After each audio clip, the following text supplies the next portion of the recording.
Hey, welcome back to Moomba. In this video, I'm going to show you how to call a Lambda function from a dynamic page that's hosted in an S3 static website.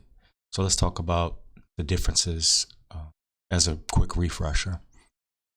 So a static website only allows you to read information from the page. A dynamic website allows you to collect information and send it to a backend server where you have access to more features and services. In this case, we're using AWS Cloud, so we have access to things like sending email, sending a text message, or storing data in a database.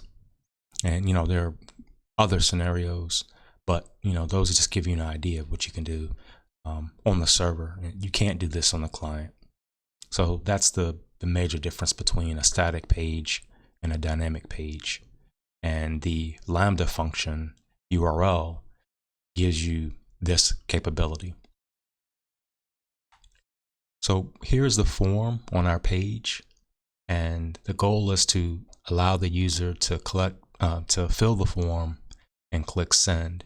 And when they click send, we're going to take that information and send it to AWS. Here's the code in the HTML file. Call API is the script that will run. It accepts first name, last name, email address, mobile phone, and message, which you saw in the previous form as parameters.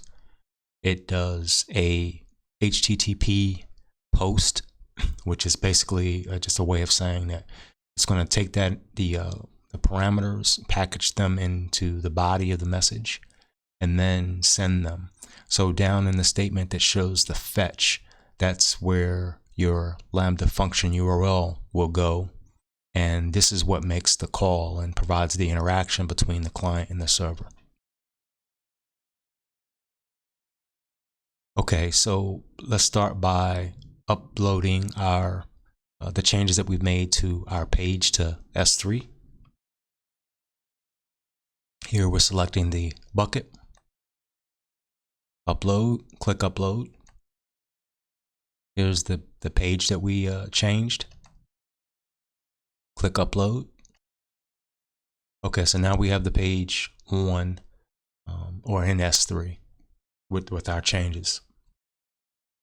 All right, so I'm using CloudFront, a CloudFront distribution with my S3 website. I recommend it, highly recommend it. So it will save you money.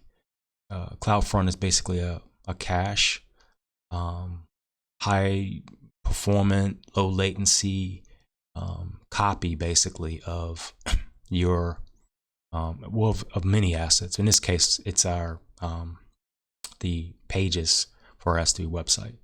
So the bottom line is it's global, and it can save you a lot of money because you're charged most of the time for data that leaves AWS. So whenever a user goes to your site, and if it had to pull data from S3 every time, you're getting charged, potentially getting charged every time. So with CloudFront, that's not the case because the information is stored in a different place. It doesn't matter, but it's basically a computer, but it's stored there. This becomes your cache. It gets it from there. So like I said, this, as far as I know, there are no charges getting the data from CloudFront, which will save you a lot of money down the road. Like I said, I have a couple of sites that I'm hosting, and I'm paying about 50 cents a month for everything.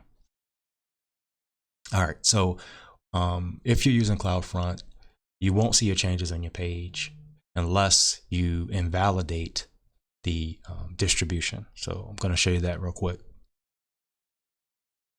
All right, so go to CloudFront distributions, select your distribution, go to the invalidations tab, click create invalidation. In the object path enter the name of the page, or you can use a star that to tell it that you want to invalidate everything. I typically just, if I'm just updating one page, I'll just tell it the page that I want to invalidate. So here we have, it has to begin with a slash. So here we have slash pagename.html. So click create invalidation.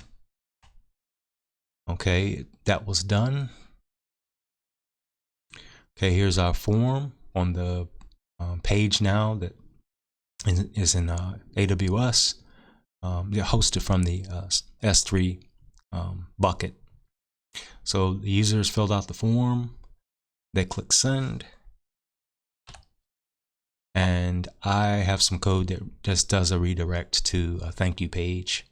And so what's happened is when that send button was clicked, the call API function that we created in our HTML page took the information from the page, from that form, sent the parameters to the function, the Lambda function URL, which invoked it. It passed that data through a HTTP method post to AWS S3. I'm sorry, not S3, but to AWS. The Lambda function ran the code that we created in the previous video that I showed you, and I used that information to send an email to the user, which I've shown you before. I'm not going to show you here, but all of that happened when that button was clicked. And like I said, you can do more with that data, whatever information you've collected.